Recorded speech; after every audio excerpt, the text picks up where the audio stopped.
Pada kesempatan ini saya akan menjelaskan tentang proyeksi vektor.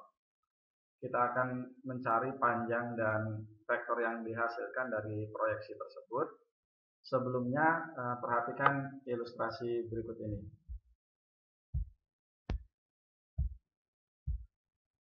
Misal kita punya vektor U di dalam sebuah koordinat, dalam hal ini di R2.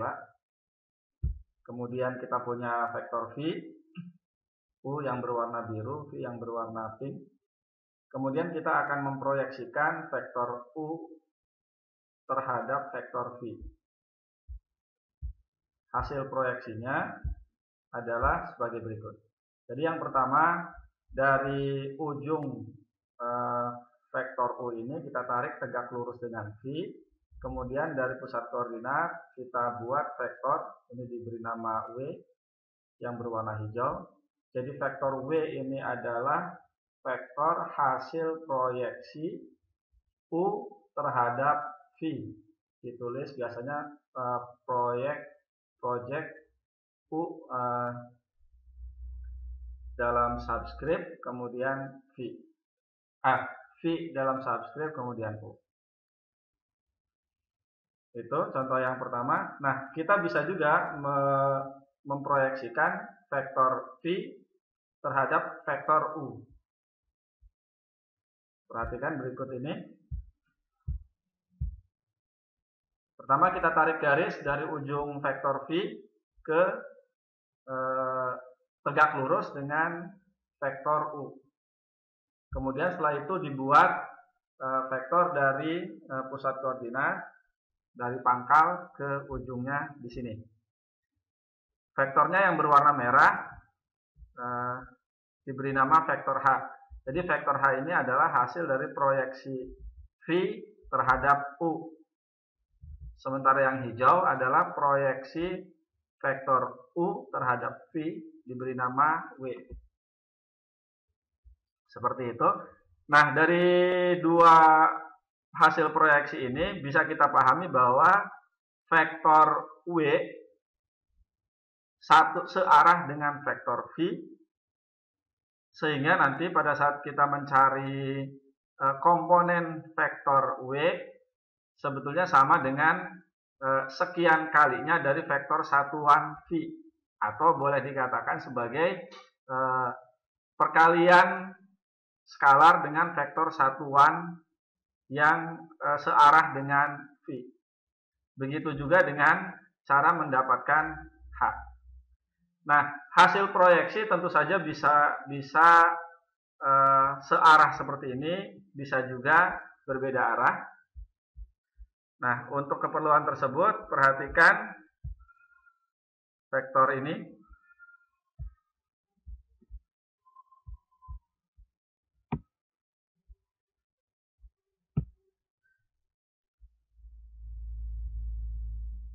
Jadi kalau A ini saya tarik, ujung dari vektor U ini adalah A. Kalau saya tarik seperti ini, maka tentu saja proyeksinya akan berlawanan arah dengan vektor V. Seperti itu. Nanti ada penjelasan di slide berikutnya.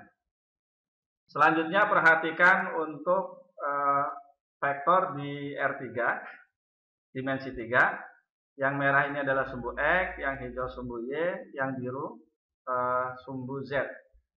Kita punya vektor U di dimensi 3 atau di R3. Kemudian kita punya vektor V. Sama dengan yang tadi, kita akan mencari proyeksi U terhadap V. Sebagai ilustrasinya, perhatikan berikut. Tentu saja yang pertama kali adalah kita membuat garis bantu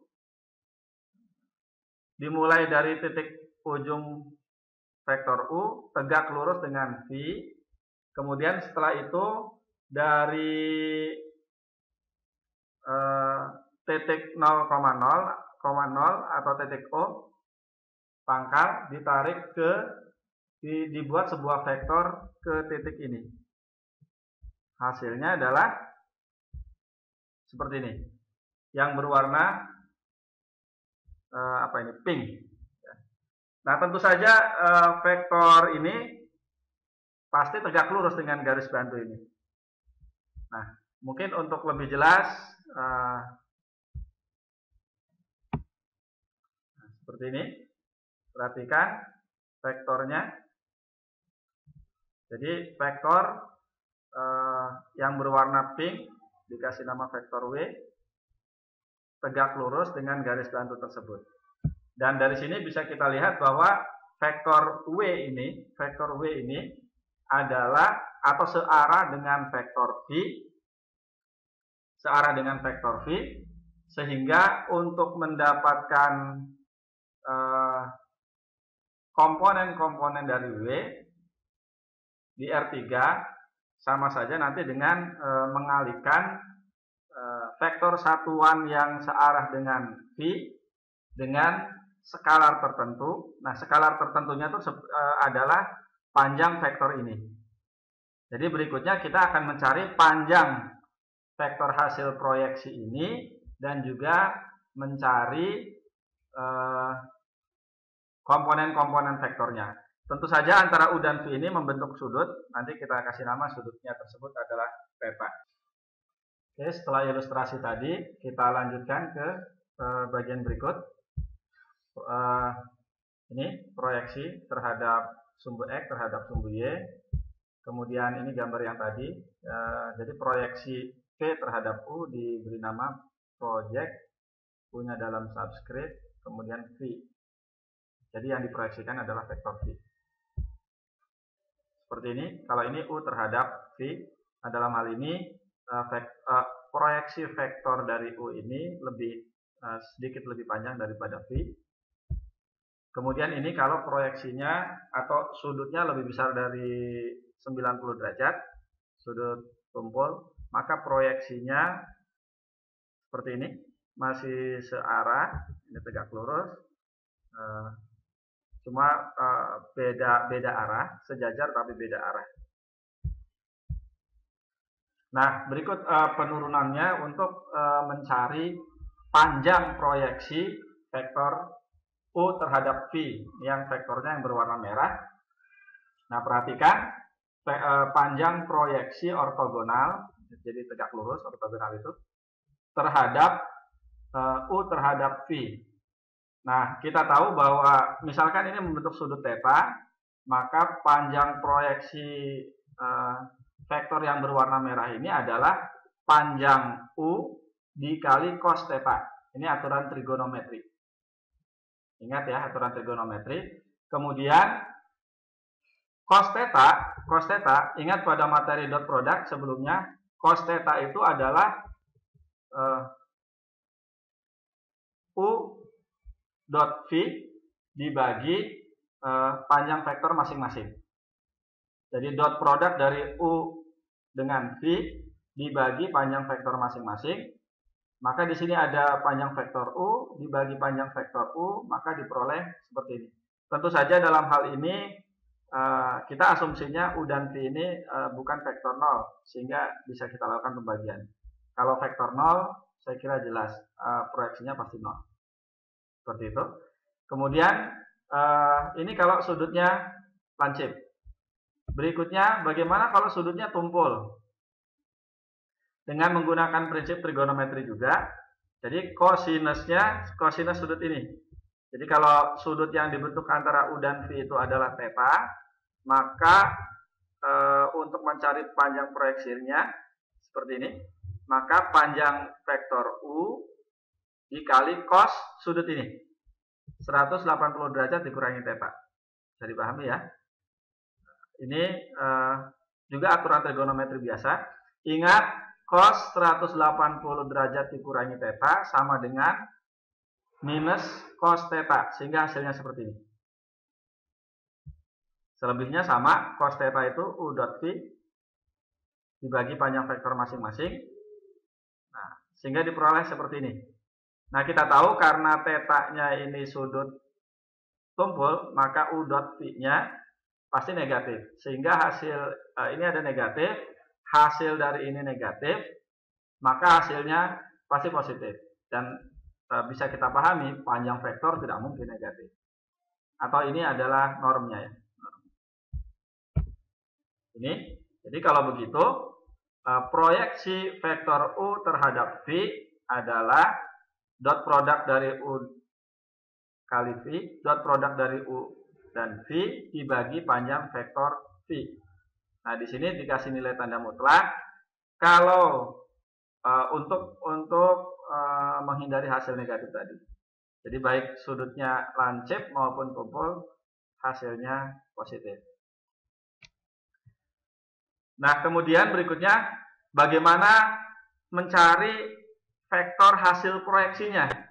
Kalau tadi panjangnya, ini kita cari vektornya atau komponennya.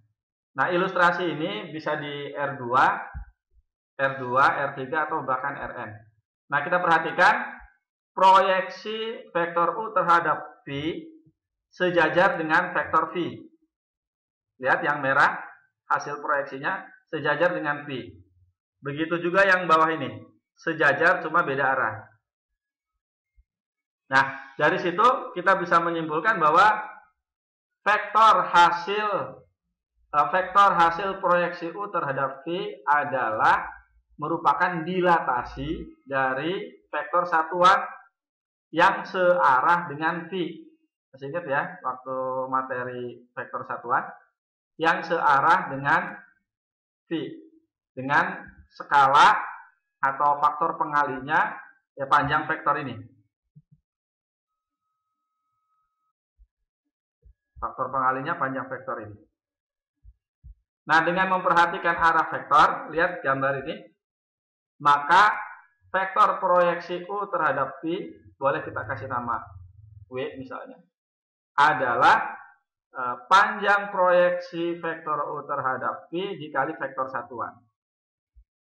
Ingat, panjang proyeksi vektor U terhadap V seperti ini. Sekali lagi asumsinya U dan V dua-duanya tidak nol. Atau salah satunya tidak nol. Karena kalau V-nya tentu tidak nol. Kalau nol mudah mencarinya karena akan menghasilkan nol. Seperti ini. Maka diperoleh vektor proyeksi U terhadap V adalah U dot V dibagi panjang V atau norm vektor V kuadrat dikalikan vektor V. Jadi terlihat dari gambar bahwa proyeksi U terhadap V adalah sekian kalinya dari vektor V atau perkalian skalar antara ini faktor skalarnya dikali dengan V. Jadi satu arah. Seperti itu. Nah, kalau mencari vektor U, proyeksi vektor V terhadap U, nah tinggal dipertukarkan saja posisi U dan V-nya, maka akan diperoleh vektor yang dicari. Kita lanjutkan dengan contoh berikut. Pertama, menghitung panjang proyeksi vektor U terhadap vektor V. Vektor U komponennya 3 dan 1, vektor V komponennya negatif 3 dan 4. Nah, kita sebut saja vektor proyeksi U terhadap V sebagai vektor W. Maka panjangnya adalah, seperti ingat rumusnya, U dot V dalam nilai mutlak dibagi panjang vektor V. Ini 3 dikali negatif 3 ditambah 1 kali 4 dibagi panjang vektor V. Negatif 3 kuadrat ditambah 4 kuadrat. Negatif 9 tambah 4 sama dengan negatif 5 dalam nilai mutlak. Sehingga hasilnya 5. Kemudian dibagi 5 hasilnya 1. Kemudian berikutnya mencari panjang vektor proyeksi vektor X terhadap Y di R3. Komponen X adalah negatif 2, 3, dan 1. Sementara komponen Y adalah 3, negatif 4, dan 12. Sama dengan contoh yang pertama, kita sebut saja proyeksi vektor X terhadap Y sebagai vektor Z. Dot produk dibagi panjang vektor Y, jadi negatif 2 kali 3, ditambah 3 kali negatif 4, ditambah 1 kali 12 dalam nilai mutlak. Ya, kemudian dibagi panjang vektor Y, 3 kuadrat ditambah negatif 4 kuadrat ditambah 12 kuadrat. Negatif 6 ditambah negatif 12 tambah 12 sama dengan negatif 6. Karena dalam tanda mutlak maka jadi 6. panjang vektor ini adalah 9 tambah 16 tambah 144 sama dengan 169. Akar dari 169 adalah 13. Kemudian ini adalah menentukan proyeksi, menentukan komponen vektornya. Sama dengan U dan V di atas, komponen-komponennya. Tinggal kita substitusi seperti ini. Ingat rumusnya. U dot V dibagi panjang vektor V kuadrat dikali vektor V. Ini tadi sudah kita hitung. Nah, ini vektor V-nya. Hasil dari ini adalah negatif 5 dibagi 25. Jadi yang atas negatif 5, bawah 25. Kita sederhanakan jadi negatif 1/5. Kemudian dikali vektor V, maka sama dengan negatif 1/5 dikali negatif 3, hasilnya 3/5. Ini perkalian skalar dengan vektor. Kemudian berikutnya adalah negatif 1/5 dikali 4. Jadi sama dengan negatif 4/5.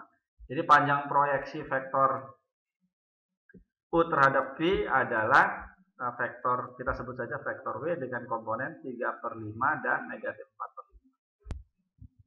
Tentukan proyeksi vektor X terhadap Y. Yang diminta adalah proyeksi atau vektornya. Vektor hasil proyeksi X terhadap Y. Sama dengan contoh yang di atas, komponen-komponennya. Kita sebut saja hasil proyeksinya namanya vektor Z, maka sama dengan dot product X dengan Y dibagi dengan norm Y kuadrat dikali vektor Y-nya. Ini sebelumnya sudah kita hitung. Pembilang menghasilkan negatif 16, kemudian penyebut tinggal ini dikuadratkan, jadi 169 dikalikan dengan vektor Y-nya. Jadi negatif 6 per 169 dikali 3, hasilnya negatif 18 dibagi 169, dan seterusnya. Kemudian, selain kita bisa mendapatkan proyeksi vektor U terhadap V, proyeksi ortogonal U terhadap V, kita juga bisa mendapatkan proyeksi vektor U ke sebuah vektor yang tegak lurus dengan V, seperti ini. Jadi kalau kita